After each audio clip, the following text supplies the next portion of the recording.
Hello मेरे प्यारे दोस्तों, स्वागत है आपका अपने YouTube चैनल स्पाई चैट के एक और बेहतरीन वीडियो के साथ। सो गाइस, आज हम इस वीडियो में देखिए पार्ट 2 लेकर आए हैं। कौन सी क्लास के लिए है? क्लास 10th है। पर्सनालिटी 6.3 का जो क्वेश्चन नंबर 1 है, इसके हमने पार्ट 1 में 1 से लेके 3 तक सारे कवर कर लिए थे।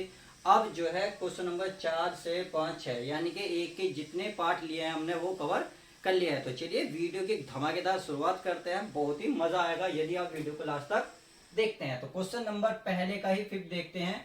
देखिए, अगर ये आपको नियम पता है तो ये जो है आपके क्वेश्चन बहुत ही इजी हो जाएंगे। कैसे? अब देखिए, ये करा, देखिए यहाँ हमारी भुजा है 2.5, इसकी एक भुजा है 5 और इन दोनों के बीच में कोण कितना है? 70 डिग्री। अब आप देखेंगे क्या ये चीज मैच खा रही है या नहीं। ठीक है, 2.5 का दुगना होता है 5 और 5 का दुगना होता है 10। तो ये भुजा भुजा तो मिल गई। क्या एंगल इक्वल है? जी, एंगल भी इक्वल है। कहने का मतलब है जो ये एम एन है, किसका किसका दुगना है? एम एन जो है क्या है? पी क्यू आर के, यानी कि पी और आर बराबर है किसके? एम एल के। एम और एल बटे क्या? क्यू और आर बराबर, इसका मान था 2.5 यानी कि इसका दुगना है, यानी कि 1/2। इतना तो मिल गया। तथा एंगल भी तो हमें इक्वल मिला। एंगल कौन सा है? कोण एम बराबर कोण क्या है? कोण क्यू के। अब इससे मैच खाएंगे कौन से चीज, कौन से नियम इसमें लग रहा है। देखिए, हमारी दो साइड मिली यानी कि भुजा भुजा, भाई भुजा भुजा है 3। ये भी कोण, देखिए कोण है तो इसका मतलब ये रूल तो लगेगा नहीं। इसमें 3 भुजा है, ये भी नहीं लगेगा। तीसरा है भुजा कोण भुजा, इसका मतलब हुआ दो भुजा के बीच में कोण।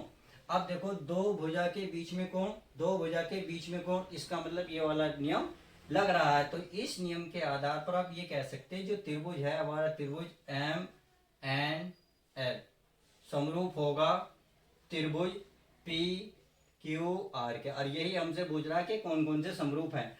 तो आई होप अब आप इतनी बात समझ में गए होंगे। अब देखते हैं क्वेश्चन नंबर 5 को। 5 कह रहा है, देखिए 2.5 का दुगना हैगा, बिल्कुल है। 3 का दुगना, बिल्कुल है। ये तो चीज मिल गई। अब आगे कंडीशन कह रहा है, देखिए हमें क्या मिली? दो साइड यानी कि भुजा भुजा, भुजा के बीच में यदि कोण मिल गया तो हमारा काम बन जाएगा। दो भुजा के बीच में कोण यहाँ बनना था, बट यहाँ नहीं बना, बना कहीं और है।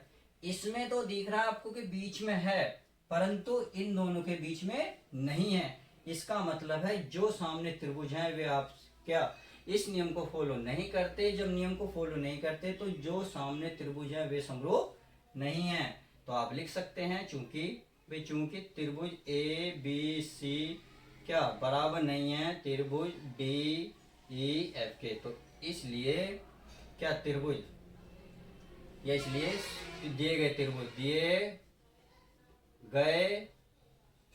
त्रिभुज समरूप नहीं है, समरूप नहीं है। तो आई होप आप समझ गए होंगे। तो चलिए आगे देख लेते हैं। आगे इसमें क्या कर रहा है क्वेश्चन नंबर 6 में? ये कह रहा है कि दो त्रिभुज हैं। यदि देखिए एक बात, देखिए इसमें हमें भाई इसमें भुजा तो दी नहीं है, इसका मतलब भुजा भुजा वाले तो नियम लगेगा नहीं, ना ऊपर वाला ना नीचे वाला। अब दो कोण दिए हैं। अब दो कोण क्या इक्वल है? नहीं है। बट हमें कंडीशन जानते हैं। एक कंडीशन ये है, ये त्रिभुजों के तीनों कोणों का योग कितना होता है? 180। यदि आप इन दोनों को जोड़ें तो कितना होगा? 70 50 150। तो इसका मतलब यहाँ कितना कोण बनेगा? 180 में से आप 130 माइनस 150 माइनस करोगे तो 30 आएगा। तो ये मिल गया। ऐसे आप इसे देखें भाई, 80 थी 110 तो कितना आ गया दोस्तों? 70। तो इसका मतलब देखो तीनों कोण क्या है? आपस में बराबर है। कोण 80 70 30। तो इसका मतलब तीन कोण को अगर नियम देखा जाए तो नियम पहला ही लग रहा है। तो दिए गए त्रिभुज क्या होंगे? समरूप। क्यों? क्योंकि कोण को है आपस में इनके बराबर हैं। तो आप लिख सकते हैं चूंकि, या इसलिए लिख दो डायरेक्ट ही, इसलिए त्रिभुज डी ई एफ समरूप होंगे त्रिभुज पी क्यू आर के। और आई होप अब वीडियो में पूरी तरीके से सवाल नंबर 1 कवर हो चुका है। इसका पहला पार्ट मैंने बना दिया है। यदि आपने नहीं देखा तो पहले उसे देखिएगा, फिर पार्ट 2 को आराम से ध्यान देगा। तो चलिए आज की वीडियो में बस इतना ही। उम्मीद है आपको वीडियो पसंद आई और हेल्पफुल भी रही होगी। तो चलिए वीडियो में आपको और मजा देने के लिए नेक्स्ट बनाएंगे ताकि आपको और भी इंटरेस्ट आए। वीडियो में बस इतना ही दोस्तों। आज के लिए love you guys, bye, take care.